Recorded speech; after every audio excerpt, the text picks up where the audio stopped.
आपने कहा कि कल जब नीतीश कुमार जी कैमरे पर आशीर्वाद देते हुए दिख गए एक बार, और जाहिर है कि भाई वो एनडीए का विधायकों की बैठक जो है वो उसका वीडियो वगैरह सब बनाया गया, दिखाया गया सब कुछ, तो भाई जब ये इसीलिए ही था ना कि भाई इनको ये नीतीश जी की भी पसंद है, नीतीश जी ही चाह रहे हैं कि ये बन जाएं, तो ये तो बीजेपी चाहती है।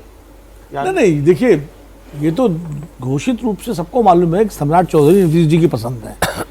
नीतीश देखिए, ये सम्राट बीजेपी, नीतीश कुमार और सम्राट चौधरी, दरअसल ये तीन ध्रुव हैं।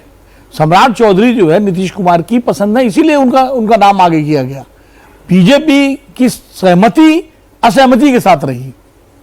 आप समझ रहे हैं कि जैसे मान लीजिए सौरभ और हमको तय करना हो कि देवेंद्र को बनाना है, और हमारी पसंद ये है, कहते हैं विजय, ये अपने बड़ा इंटरेस्टिंग अजीत जी। अब आप की इच्छा है नहीं देवेंद्र को ही बनना है, तो मैं कहता हूँ ठीक है, बना लो भाई देवेंद्र को।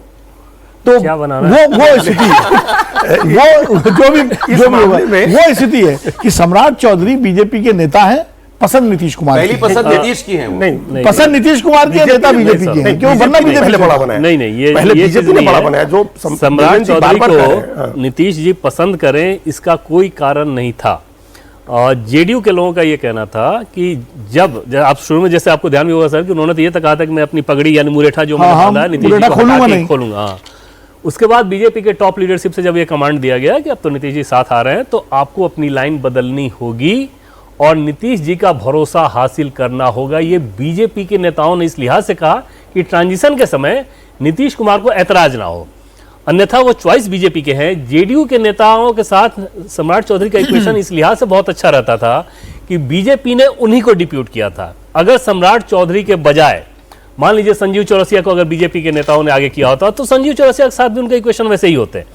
सम्राट चौधरी को ही सीएम बनाया जाए, ये जेडीयू की तरफ से ये बात नहीं थी।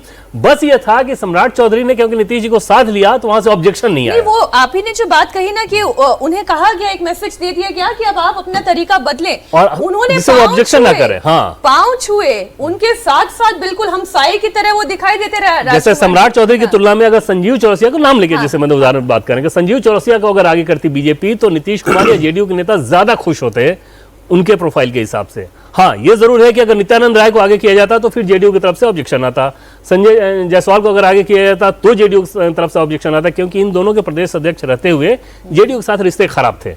सम्राट चौधरी के साथ भी खराब रहा था, जिसे कल सम्राट चौधरी ने कहा भी कि खट्टे मीठे दोनों अनुभव रहे नीतीश जी के साथ पिछले 23 सालों में। लेकिन जैसे ही सम्राट चौधरी को ये मैसेज मिल गया कि अगर आपको बड़ा बनना है तो नीतीश जी का ऑब्जेक्शन नहीं होना चाहिए, फिर उन्होंने बहुत अच्छे तरीके से साधा। एक सौरभ उदाहरण देके आपको बताऊं कि जब ये महिलाओं को धनराशि दी जानी थी वो लोग चुनाव से पहले, तो वहां पर नीतीश जी को इस बात को लेकर ऐतराज था कि ये तो राज्य सरकार की योजना है, राज्य सरकार पैसे दे रही है, इसमें प्रधानमंत्री आके क्या करेंगे।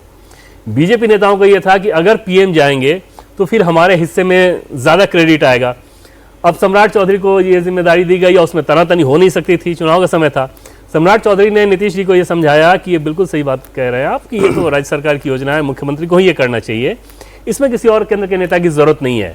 लेकिन आप इतना बड़ा काम कर रहे हैं कि देश में इतना बड़ा काम नहीं हुआ है, और उसमें अगर आपकी तारीफ आप खुद करें ये अच्छा नहीं लगेगा, हमारे जैसे लोग करें तो हम लोगों का कद छोटा है आपकी तुलना में, देश के प्रधानमंत्री आके अगर आपकी तारीफ करेंगे तो आपके लिए बड़ी बात होगी। अब जैसे उन्होंने ये बात कही, नीतीश जी को ये बात समझ में आ गई, उन्होंने तुरंत कहा कि हाँ ठीक है प्रधानमंत्री जी आए। तो ये कला है सम्राट चौधरी में, और इस तरीके से उन्होंने साधा। तो राजनीति में सबसे बड़ी कला है, सबसे बड़ी कला, ये कला उनमें कूट कूट के भरी हुई।